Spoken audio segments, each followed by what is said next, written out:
Good morning. I thought I would do another little vlog that's positive.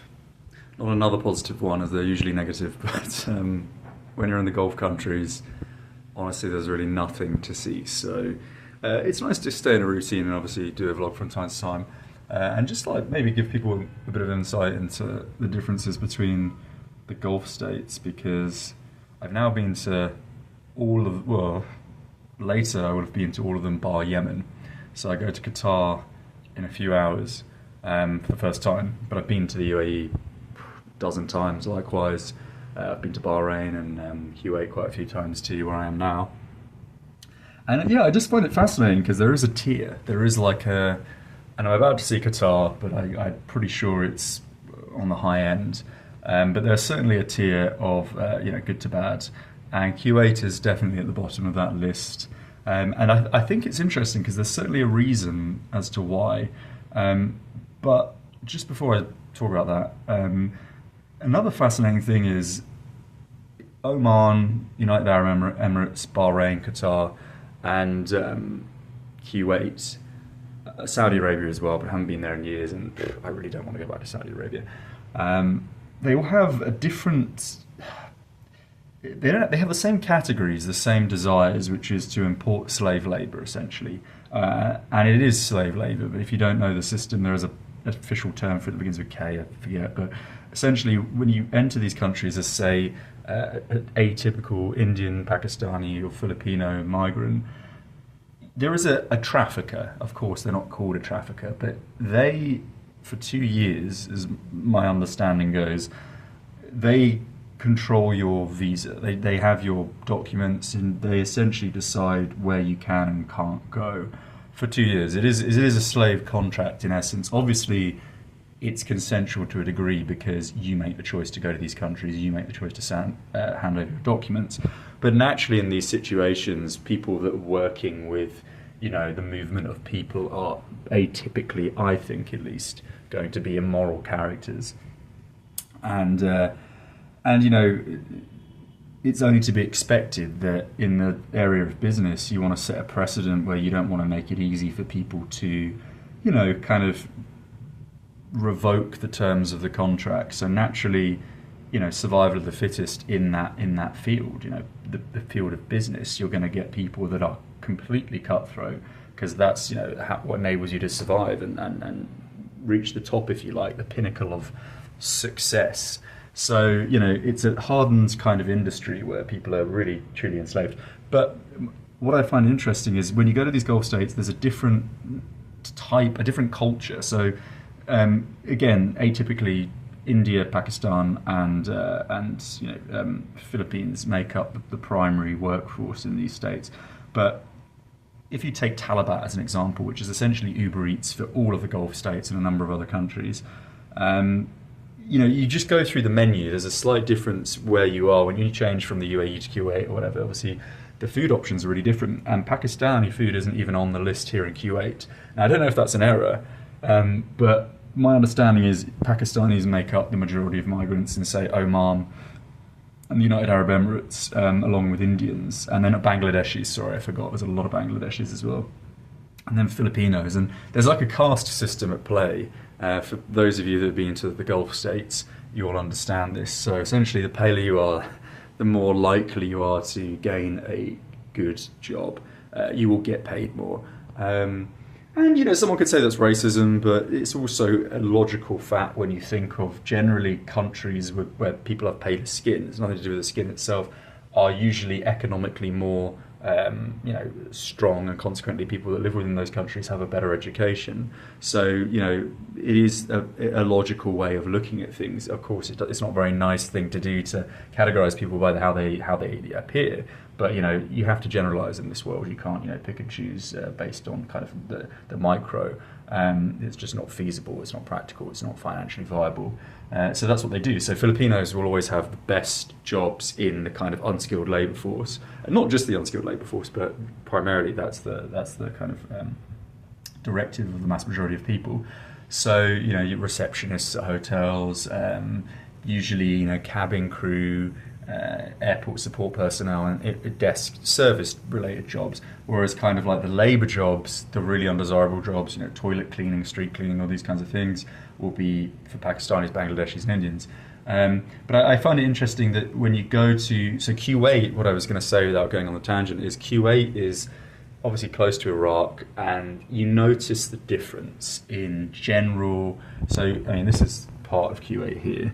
Part of Kuwait city, which is essentially Kuwait, and it's dirty, it's absolutely grubby as hell, it's fucking, excuse my French, filthy. Whereas you come straight from the UA, everything is clean, everything is efficient, everything functions very, very well. Likewise in Oman to a lesser degree, but still of a high standard. Bahrain, of course, and I'm expecting it to be the same with Qatar. But the moment you move closer to kind of it's all within the Middle East, but away from the Gulf Middle East into kind of the core Middle East. So Jordan, close to Syria, Iraq, etc. The standard just goes down drastically. It's such a distinct cultural derivative. It really is. It is really a representation of the culture. Grubby as hell. So I just thought it was quite interesting to highlight that everyone I guess assumes it's all desert, which it is, and they tend to. I mean, they're all artificial states, of course. So you'd expect them to be following the same line, and they're certainly following the same line in terms of like artificial development, mass importation of labour force to create that artificial economy. But it's just the way they go about it is an intrinsic, as a result of their cultural kind of. Cultural practices. So irrespective of the fact that virtually 90% of these countries contain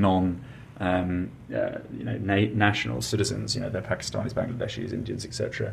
I believe the statistics for, if you type in on Google for Qatar, it's 2017, I think the last data, but it was around 12-13% is supposedly national. The UAE now is around the same.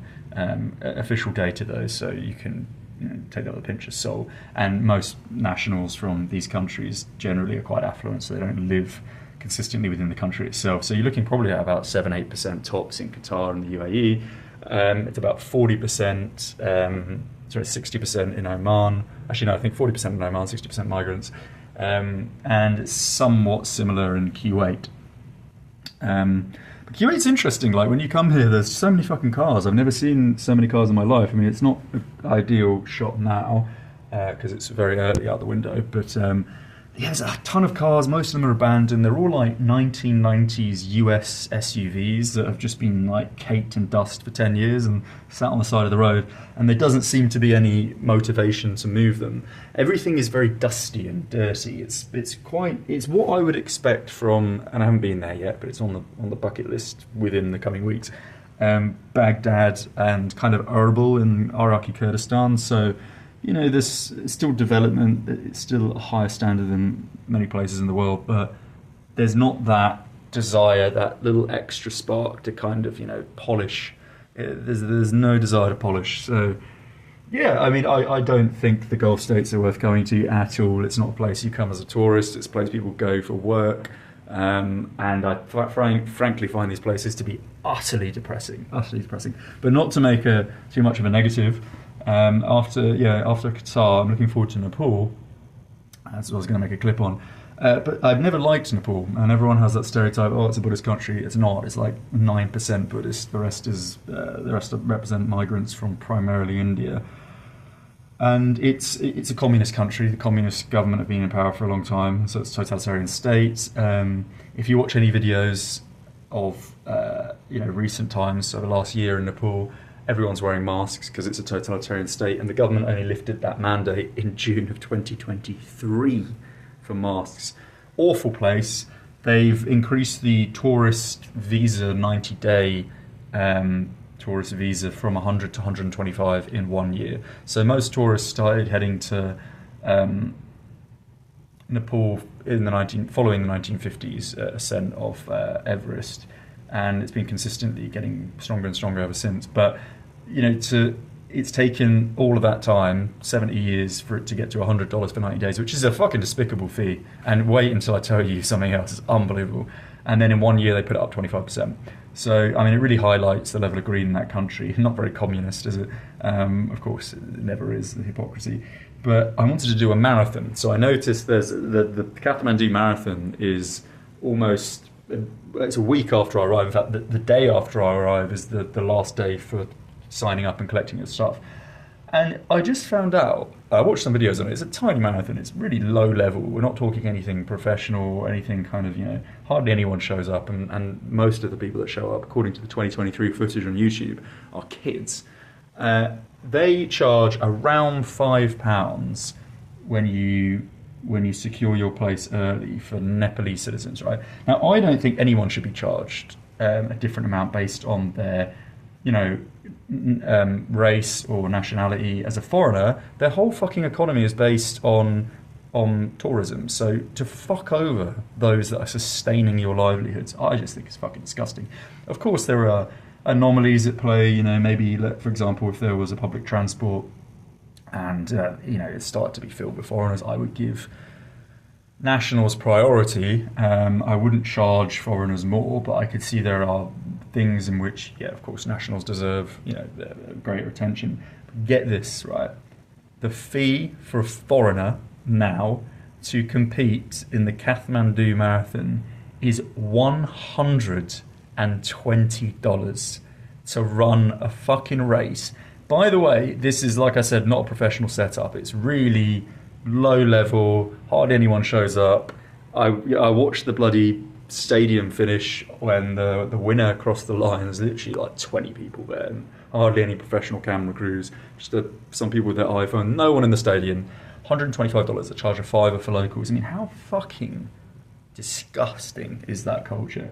And the only reason I'm going to Nepal, is because my passport is going to expire, and I've already explained I've got an issue with my passport. And they give me 5 months in Nepal, which I have to pay for. That's the only reason I'm going there. I've never been there before. People ask, like, why haven't you been to Nepal? That's always been the reason. I think their culture is absolutely corrupt as hell. I shouldn't say that the government is corrupt as hell, and the people are so submissive.